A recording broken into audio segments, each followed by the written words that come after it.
for this season. He even trolled some of his doubters online, posting a picture of him and Coach Matt LaFleur on Instagram saying, quote, "They said we wouldn't get along." So, Shannon, do you like that he posted this? What does that mean, Skip? That don't mean anything. You still didn't go for it on fourth down. You the one that talked about that on Jeopardy. Talk when the contestant talk about what should have gone for it on fourth down. Why didn't you go for it on fourth down? That's a question I would like to know too. Now all of a sudden, Aaron Rodgers wasn't more Jill to love and Skip. You know how you have break up with your girlfriend, you see her. God, how you doing? It's so good seeing you. You still.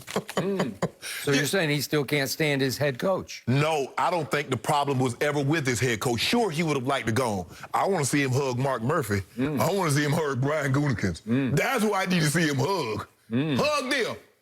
Besides, Skip, what does this prove? You got your arm around the guy at practice. Man, stop this, Aaron. This drama. It is nothing. Good for you. I ain't read. Go, Shannon, go. I don't read anything. Lay it on him. Light him up. No, he deserves it. Ain't no lighting up. This is a whole bunch of nothing. He gonna try to. The whole Packers. Bunch of nonsense. I think the Packers tweeted something, and then all of a sudden he followed a little caption there, and they say we wouldn't get along. You were the one that was upset that when they hired Matt LaFleur, they didn't consult you. Correct. Were you upset about that? Man, stop this. This is Skip. I'm not gonna get to this look. I just want Aaron to have one of the best seasons of his career, and then move on along. Because I can't do too much of this drama. I don't do drama. Thank you. I wasn't a drama major in school. Aaron Rodgers rivals LeBron James for being the drama king of pro sports. And this was classic diva alert because it's been a couple of quiet weeks up in Green Bay, and Aaron just couldn't stand it, and he needed some attention. And the best way to create attention, to create buzz, to create a little conversation is to post that. Right. They said we wouldn't get along, and it makes you ponder and wonder, well, wait a second, are you saying you are getting along, or are you just adding new fuel to the fire? Right. Was that sarcastic, or was that straight up, we're getting along, we're hugging each other in practice? Well, they said we wouldn't get along after I questioned my head coach for not going up for it on fourth down, or they said we wouldn't get along once he got hired. I don't remember anybody saying that. I don't remember, but hey, maybe that's what they said in Green Bay, and you know. So he said the immortal they. It's always they said, right? So Aaron says they said we wouldn't get along. To your point, actually, Aaron said they wouldn't get along because, as you point out, on Jeopardy as the guest host, this happened. I think we have the clip. Scott, did you come up with the correct response? Who wanted to kick that field goal?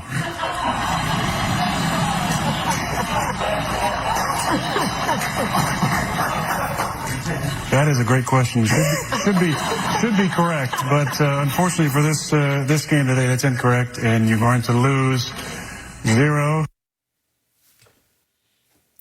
He said, that's a great question. Yeah. He underlined the question asked by the contestant. Did they say that was a good question, or he said that was a good question? It wasn't they. It was Aaron said that. Okay. Because to remind everybody what happened, they had it 1st and goal at the 8.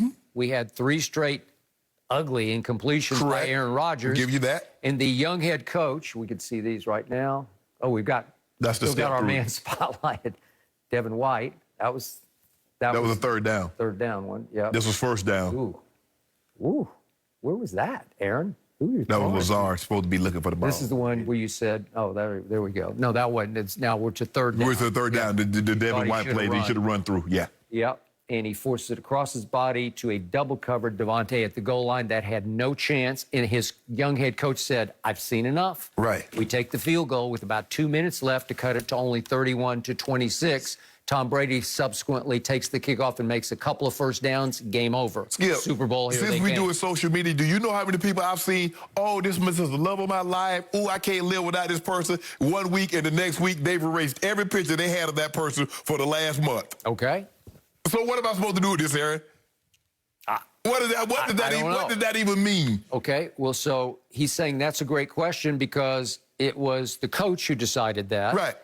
And Aaron clearly is seconding the emotion of, I didn't like it. I wanted to go for it. But, Skip, he said he loved his teammates. He loved the coaching staff. It was others Yes. who made it about faith. It's more about something else than relationships. That's what he said. He never said he had a problem with Matt LaFleur. As a matter of fact, he said he liked Matt LaFleur this offseason and his teammates. But that wasn't liking Matt LaFleur's choice, right? Yeah, but I'm just saying. And by the way, what head coach would say, okay, it's 4th and goal at the 8, let's go for it. Right. Because you'd seen no sign of life Right. to that point. Right. And you know and I know, 4th and goal from the 8, that's hard. That man. is hard. Man, that's just too far. And that's why I said on 3rd down you should have run, because even if you don't could've get cut it, some of the distance. right, now it's 4th and 2, 4th and 1. That's a whole different. Ain't a whole lot of 4th and 8 plays, Skip. Okay, I got it. Unless you've got Tom Brady. Then Now stop. But that's fine.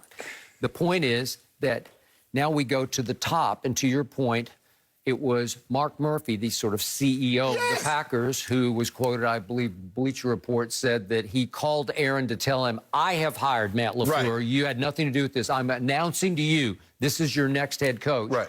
And he finished that discussion with, don't you be the problem, Right. reportedly. I want to see Aaron with his arm around Mark Murphy. Yes, I want to see his arm around Brian Gutekunst. Now, once he does that, okay, we in business. I would like to have been a fly on Mark Murphy's wall whenever he sees this post. Right. I don't know when he saw it, if it's today or last night or whenever it was. Right. Because he is going to roll his eyes and say, well, there he goes again. He's trying to start it up.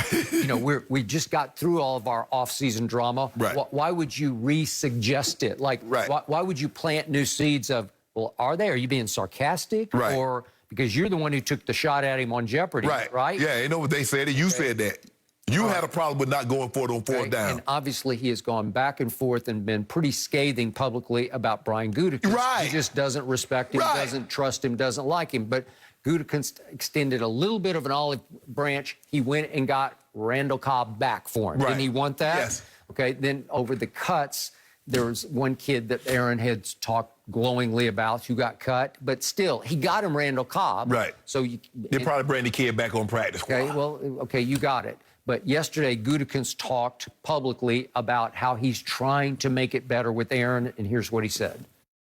I've had really good conversations throughout camp with Aaron and Matt, and I think the communication has been really, really good. And so as we went into this kind of decision-making period, I think, everybody, all the people that are kind of involved in that were very aware of what was going on and why we were doing what we were doing. So I feel really good about that. And the conversations that I've had with Aaron have been excellent. You buying? I think he's trying, right? Buying what, Skip? That he's having constructive conversation, that he's trying to mend the fence. About what? What are we talking about? Bringing Aaron more into the loop before personnel decisions are made. And Skip, it ain't nothing to skip.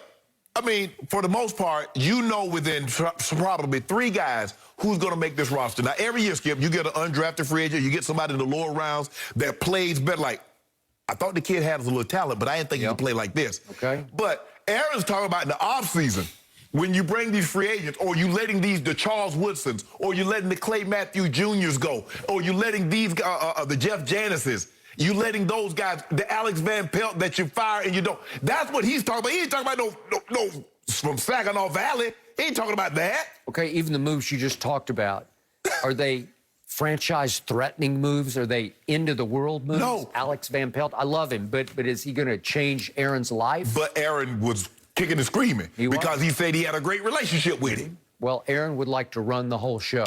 He would like to be the CEO and the quarterback. Right.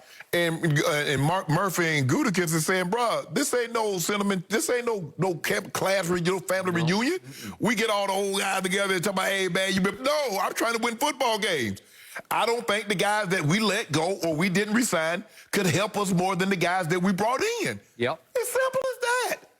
And I think as I evaluate what Gutekunst has done, he does a pretty good job. Yes. And historically, the greater you are at playing a position, especially quarterback, the harder it is for you to pick players. It is. Okay, we've seen it with your man, John Elway. He hasn't been the greatest picker of quarterbacks. Right. They're on their 11th starter since Peyton Manning. Right.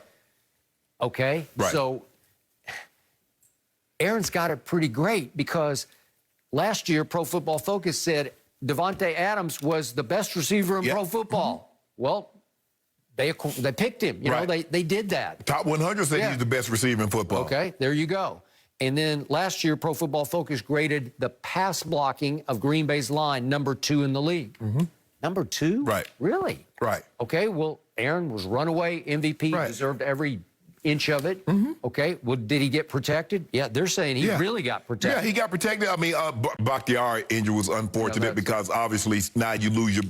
I think he and Trent Williams, you can argue, the best left tackle in the game, Skip. Yep. But once he lost, and now you got to shuffle people, and you got people playing positions they don't normally have to play. And Tampa Bay took advantage of that. But I'm not taking anything out of this. You got your arm draped across the guy, and they said we couldn't. Ain't nobody today.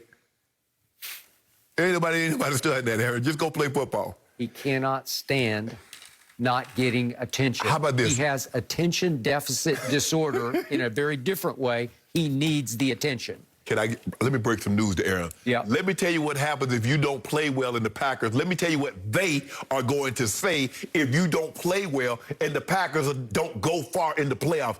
You ought to know what they. And I'm going to be part of the they. Okay? All I want is